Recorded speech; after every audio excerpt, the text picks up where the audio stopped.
are three things that I tend to enjoy more than anything else on this planet. Number one, I enjoy speed because I tend to be more caffeine than human some days. Number two, I enjoy money because duh, who doesn't? And number three, I enjoy roguelikes. They're basically my favorite genre and I'm so obsessed with them that I should probably see a therapist. Which is why I was so excited when Spiral Up Games hit me up to make a video on their new roguelike Anomaly Collapse. Not only was the game immensely stylized, unique in its playstyle and delivery, and also just a blast to play, but it was also a roguelike, which is a 15 out of 10 in my book. I'm normally not the biggest fan of turn-based combat, but this game brought some unique elements to the mix by adding a 2D movement grid and an item system which basically allows any character to do anything. They sent me the demo for the first section of their game and I immediately played through it and had a good time. But the more I thought about it, the more I knew that I wanted to do something completely different for this video instead. So for the next 2 days, I grinded this game out as much as I could in order to speedrun the first section as fast as physically possible. And today, I am going to try to beat this game as fast as I can,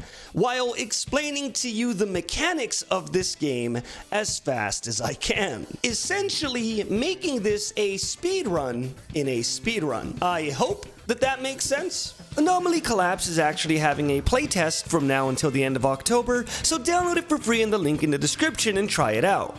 Okay, go. You start off by choosing your lead character. Mira's a ranged healer, Stray is a big tank, and Glitch is everything else. I opt for Glitch as our starter because he deals the most damage and scales really well. Then we go on our merry way. Our first fight is incredibly easy. All the fights take place on a turn-based 2D grid. Every character gets movement points and action points per turn, and you could skip your turn to save them up, which is going to be very important later on. The enemy steps back on the grid, which is good for us, because getting them to the outer wall makes you do bonus corner damage. Since we're speedrunning, we're going to try to corner as many enemies as we can in order to get that damage up. There's also a few more tactics that I'm going to talk about as we go, but it's going to make sense, I promise. The first anomaly item is the Butt Parker, which gives me more strength and a stun attack. And strength equals damage, which is very necessary for the run and also based. I equip the item on Glitch and head over to Area 2. Lucky for us, it's another party member. We luck out and get Stray, who's pretty strong in combat. And now it's time for us to abuse another speedrun tactic. Quite possibly my favorite mechanic in this game. Co-op attacks. If your characters are standing on the same square, they all attack together every time, which allows you to double or even triple your damage if your positioning is good enough. We'll basically be doing co-op attacks every single time we can unless it puts us in immediate danger. We win the fight and our next item is even more strength on Glitch and a knockback attack, which will be very helpful for repositioning enemies into the corner. Glitch and Stray level up, and even though Glitch doesn't get anything great, Stray gives us another knockback attack, which we'll be using alongside Glitch to bully our opponents to the side. The next fight perfectly explains what I mean. I start with Glitch and use his knockback attack to push both enemies into the same corner square. Not only do knockback attacks help you with cornering enemies, but every time you knock back an enemy, they hurt the enemies that they're knocked back into, making this combo bonus AoE damage into bonus damage. Yeah, I know, it's broken. We double shove the monsters into the corner as if we're taking their lunch money. Then, after 2 attacks, we head to the next area. We find a passive item that gives Glitch even more strength, which is always a win because Glitch is a fantastic carry. We find Mira, the ranged healer, and with our party complete, we head to the next fight. We do a corner push like we did before, and here's another cool mechanic. Even if a character is melee, if a ranged character like Mira does an attack on an enemy that's far away, then Glitch and Stray will literally pull out a gun and shoot them as well. Which is awesome because Glitch and Stray are naturally very short range. I use Stray to push the last enemy into the corner, and even though he's pushed the enemy back, Mira and Glitch both still shoot him in his ass. After this combat, I really don't get anything I need. The classic roguelike conundrum. I guess. Glitch levels up and then I get a Swirlwind, which is an AoE attack around the space that he's on.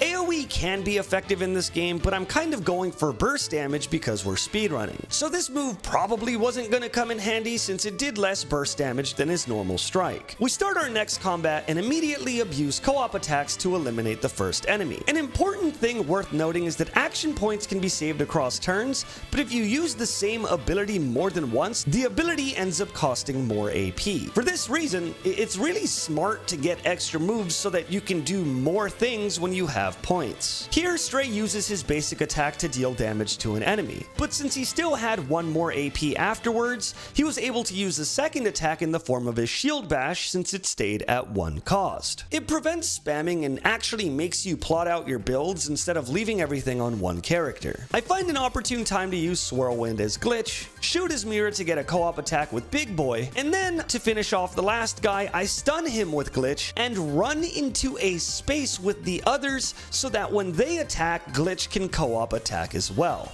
Yeah, I could literally feel my brain folding as I pulled this off. Now finally, it was time for us to face the boss of Zone 1, and we got here in just 5 minutes and 30 seconds. I grinded this game for 30 hours, and I was shocked because I was 3 minutes below my personal best, which is insane. But here's where things get tricky. There are multiple different bosses that you could face at the end of Zone 1.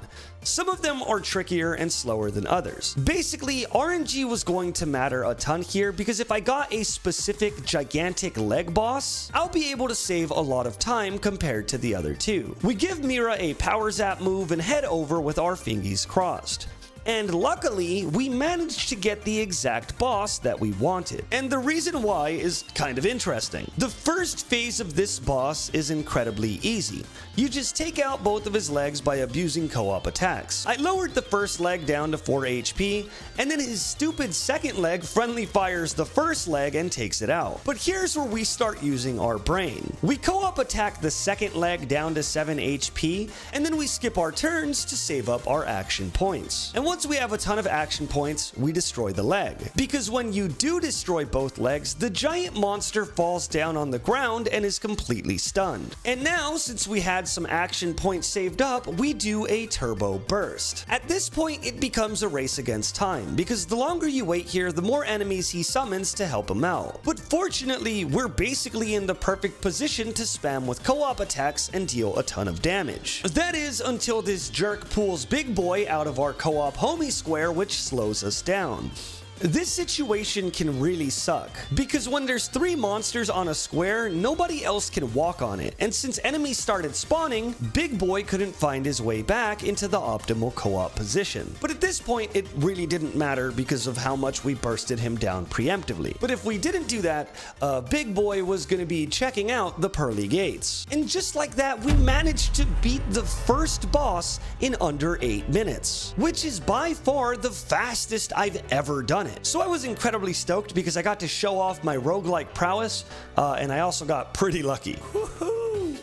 Oh, I did it! Let's go! The demo is out now on Steam, so you could go ahead and check it out from the description below. I really don't think that anyone's gonna be able to beat my time because I grinded a lot and also got pretty lucky, but if you think you can beat 8 minutes, you go on and give it a shot. Thank you so much, Anomaly Collapse, for sponsoring this video. I think that's all I have to say.